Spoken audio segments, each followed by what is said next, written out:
ಆತ್ಮೀಯರೇ ನಮಸ್ಕಾರ, ಹೇಗಿದ್ದೀರಿ?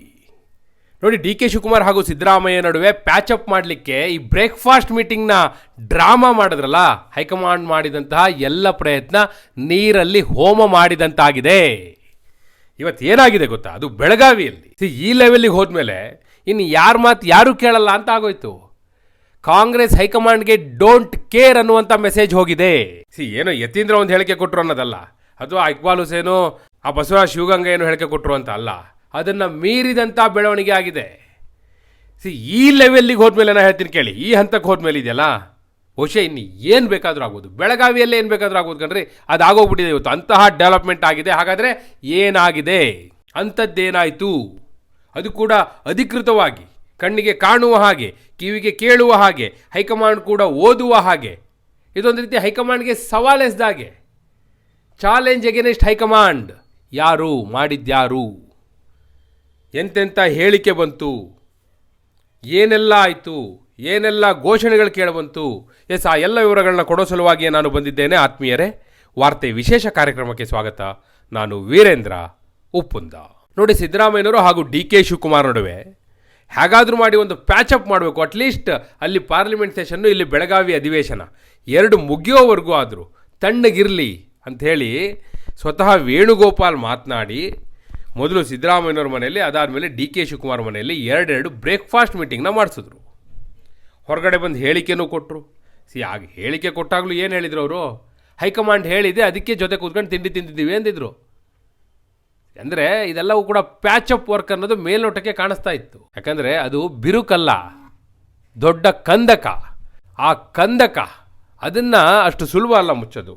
ಹೀಗಿರುವಾಗ ಇವತ್ತು ಬೆಳಗಾವಿಯಲ್ಲಿ ಅದು ಅಧಿವೇಶನ ನಡೆಯುತ್ತಿರುವಾಗಲೇ ಒಂದು ದೊಡ್ಡ ಬೆಳವಣಿಗೆ ಆಗಿದೆ. ಏನಾಗಿದೆ ನೋಡಿ, ಇವತ್ತು ಡಿ ಕೆ ಶಿವಕುಮಾರ್ ಬೆಳಗಾವಿಗೆ ಬಂದು ಇಳಿದ್ರು. ಅವ್ರು ಬಂದು ಇಳಿತಾ ಇದ್ದ ಹಾಗೆ ಜೊತೆಗಿದ್ದವ್ರು ಯಾರು ಗೊತ್ತಾ? ಬಿ ಜೆ ಪಿಯಿಂದ ಗೆದ್ದಿರುವಂಥ ಶಾಸಕ ಎಸ್ ಟಿ ಸೋಮಶೇಖರ್ ಜೊತೆಗಿದ್ದವರು, ಸಾಥ್ ಕೊಟ್ಟವರು. ಅವ್ರನ್ನ ಸ್ವಾಗತಿಸಿದವರು ಯಾರು ಅಂದರೆ ಚನ್ನರಾಜಹಟ್ಟಿಹೊಳಿ ಸಚಿವೆ ಲಕ್ಷ್ಮೀ ಹೆಬ್ಬಾಳ್ಕರ್ ಅವರ ಸಹೋದರ. ಅಲ್ಲಿ ಕೇಳಿ ಬಂದ ಘೋಷಣೆ ಏನು ಅಂದರೆ,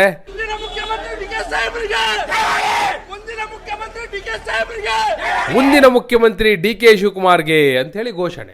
ಅಲ್ಲಿದ್ದೇ ಇರ್ತಾರಲ್ಲ ಕಾರ್ಯಕರ್ತರು, ಹಿಂಬಾಲಕರು, ಬಂಟರು, ಜೈಕಾರ ಹೇಳಲಿಕ್ಕೆ ಇದ್ರು, ಹೇಳಿದ್ರು. ಅದಲ್ಲ, ಏನೋ ಮುಂದಿನ ಮುಖ್ಯಮಂತ್ರಿಯಲ್ಲಿ ಘೋಷಣೆ ಕೂಗಿದ್ರು, ಅದನ್ನ ಹೇಳಕ್ ಬಂದಿಲ್ಲ. ಅಷ್ಟಾಗಿದ್ದಿದ್ರೆ ಇದು ಸುದ್ದಿಯೇ ಅಲ್ಲ, ಅದನ್ನ ಮೀರಿದ ಬೆಳವಣಿಗೆ ಆಗಿದೆ ಅಂತ ಹೇಳಿದೆ ನಾನು. ಏನಾಗಿದೆ ಅಂದರೆ ನೋಡಿ, ಸಚಿವೆ ಲಕ್ಷ್ಮೀ ಹೆಬ್ಬಾಳ್ಕರ್ ಅವರ ಸಹೋದರ ಚನ್ನರಾಜಹಟ್ಟಿಹೊಳಿ ಏನು ಮಾಡಿದ್ದಾರೆ ಅನ್ನೋದು ನೀವು ಪೋಸ್ಟ್ ತೋರಿಸ್ತೀನಿ. ಈಗ ನೀವು ಹೋಗಿ ಅವರ ಫೇಸ್ಬುಕ್ ತೆಗೆದು ನೋಡಿದ್ರೆ ಅದಿರಲ್ಲ, ಈಗಾಗಲೇ ತಿದ್ದುಪಡಿ ಆಗೋಗಿದೆ.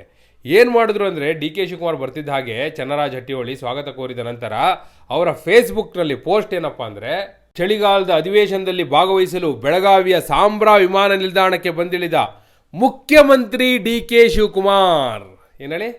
ಮುಖ್ಯಮಂತ್ರಿ ಡಿ ಕೆ ಶಿವಕುಮಾರ್. ಎಸ್, ಮುಖ್ಯಮಂತ್ರಿ ಡಿ ಕೆ ಶಿವಕುಮಾರ್ ಅವರನ್ನು ಸ್ವಾಗತಿಸಲಾಯಿತು ಅಂಥೇಳಿ ಪೋಸ್ಟ್ ಹಾಕಿದ್ರು. ಅವ್ರು ಮುಖ್ಯಮಂತ್ರಿ ಅಂತಲೇ ಆಗಲೇ ಘೋಷಣೆ ಮಾಡೇ ಬಿಟ್ರು. ಕಾರ್ಯಕರ್ತರು ಘೋಷಣೆ ಮಾಡಿದರೆ ಇದನ್ನ ಹೇಳಿದ್ನಲ್ಲ, ಸುದ್ದಿ ಅಲ್ಲ. ಸ್ವತಃ ಚನ್ನರಾಜಹಟ್ಟಿಹೊಳಿ ಅವರು ಕೂಡ ಕಾಂಗ್ರೆಸ್ನ MLC ಸಚಿವೆ ಲಕ್ಷ್ಮೀ ಹೆಬ್ಬಾಳ್ಕರ್ ಅವರ ಸಹೋದರ, ಅವರು ಮುಖ್ಯಮಂತ್ರಿ ಡಿ ಕೆ ಶಿವಕುಮಾರ್ ಅಂತಲೇ ಪೋಸ್ಟ್ ಹಾಕಿದ್ರು. ಸಾಕಲ್ವಾ ಕಿಡಿ ಹೊತ್ಕೊಳ್ಳೋಕ್ಕೆ? ಇದಕ್ಕಿಂತ ಇನ್ನೇನು ಬೇಕು? ಇದು ಯಾವುದಕ್ಕೆ ರಿಯಾಕ್ಷನ್ ಅಂತ ಕೂಡ ಹೇಳ್ತೀನಿ ಕೇಳಿ. ಯತೀಂದ್ರ ಹೇಳಿದ್ರಲ್ಲ ನಿನ್ನೆ 5 ವರ್ಷ ಸಿದ್ದರಾಮಯ್ಯನವರೇ ಮುಖ್ಯಮಂತ್ರಿ ಅಂತೇಳಿ. ಹಾಗೆ ಹೇಳಿದ ಕೂಡಲೇ ಡಿ ಕೆ ಶಿವಕುಮಾರ್ ಒಂದು ಹೇಳಿಕೆ ಕೊಟ್ಟಿದ್ರು. ಹೌದಾ, ಆಗಲಿ, ಒಳ್ಳೇದಾಗಲಿ, ರಾಜ್ಯಕ್ಕೆ ಒಳ್ಳೇದಾಗಲಿ ಅಂತ ಹೇಳಿದ್ರು ಅವರು. ಮತ್ತೆ ಇಕ್ಬಾಲ್ ಹುಸೇನ್, ಬಸವರಾಜ ಶಿವಗಂಗಾ ಎಲ್ಲ ಏನು ಹೇಳಿದ್ರು ಅಲ್ಲಿ ನೀವೇ ನೋಡಿದಿರಿ. ಇಕ್ಬಾಲ್ ಹುಸೇನ್ ಅಂತೂ ಡೇಟ್ ಅನೌನ್ಸ್ ಮಾಡಿಬಿಟ್ರು. ಡಿ ಕೆ ಶಿವಕುಮಾರ್ ಪ್ರಮಾಣ ವಚನ ಸ್ವೀಕಾರ ಮಾಡುವ ಡೇಟ್ ಅನೌನ್ಸ್ ಮಾಡಿದ್ರು, ಜನವರಿ 6ನೇ ತಾರೀಕು ಅಥವಾ ಜನವರಿ 9ನೇ ತಾರೀಕು ಅಂತೇಳಿ. ಹೀಗಿರುವ ಕಾಲಘಟ್ಟದಲ್ಲಿ ಈಗ ಚನ್ನರಾಜಹಟ್ಟಿಹೊಳಿ ಪೋಸ್ಟ್ ಖಂಡಿತವಾಗಿ ಒಂದು ಸಂಚಲನವನ್ನು ಸೃಷ್ಟಿ ಮಾಡಿದೆ ಅನ್ನುವಂಥದ್ದು. ಇವನ್ ಬೆಳಗಾವಿ ಅಧಿವೇಶನದ ಒಳಗೂ ಕೂಡ, ಸದನದಲ್ಲೂ ಕೂಡ ಇದು ಬಹಳ ಸಂಚಲನವನ್ನು, ಇವರ ಬ್ರೇಕ್ಫಾಸ್ಟ್ ಮೀಟಿಂಗು, ಇವರ ಕಿತ್ತಾಟ, ಹೇಳಿಕೆ, ಪ್ರತಿ ಹೇಳಿಕೆ, ಇವೆಲ್ಲವೂ ಕೂಡ ಬಹಳ ದೊಡ್ಡ ಚರ್ಚೆಗೆ ಆಸ್ಪದ ಕೊಡೋದು ಖಂಡಿತ, ಅದರಲ್ಲೇನೋ ಡೌಟ್ ಇಲ್ಲ. ಆದರೆ ಬೆಳಗಾವಿ ಅಧಿವೇಶನದ ಹೊತ್ತಿನಲ್ಲೂ ಕೂಡ ಸಿದ್ದರಾಮಯ್ಯ ಬಣ ಹಾಗೂ ಡಿ ಕೆ ಶಿವಕುಮಾರ್ ಬಣಗಳ ನಡುವಿನ ಬಣಜಗಳ, ಕುರ್ಚಿ ಕಿತ್ತಾಟ, ಮುಂದಿನ ತಿಂಗಳು ಯಾರು ಮುಖ್ಯಮಂತ್ರಿ ಆಗ್ತಾರೆ ಎನ್ನುವಂತ ಬೆಟ್ಟಿಂಗು ಕೂಡ ಜೋರ ನಡೀತಾ ಇದೆ. ಇದ್ರ ಬಗ್ಗೆ ಏನಾದ್ರು ಸರ್ಕಾರ ತಗೊಂಡಿದ್ಯಾ ಅಂತ ಏನು? ಈಗ ಅವ್ರು ಹೇಳಿರೋದು ಸರಿ ಇದೆ, ಅವ್ರು ಹೇಳಿರೋ ಬಗ್ಗೆ ಭಿನ್ನಾಭಿಪ್ರಾಯ ಇಲ್ಲ. ಯಾರು ಮುಖ್ಯಮಂತ್ರಿ ಆಗಬೇಕು ಅನ್ನುವಂಥದ್ದು ಶಾಸಕರ ಒಂದು ಬೆಟ್ಟಿಂಗು,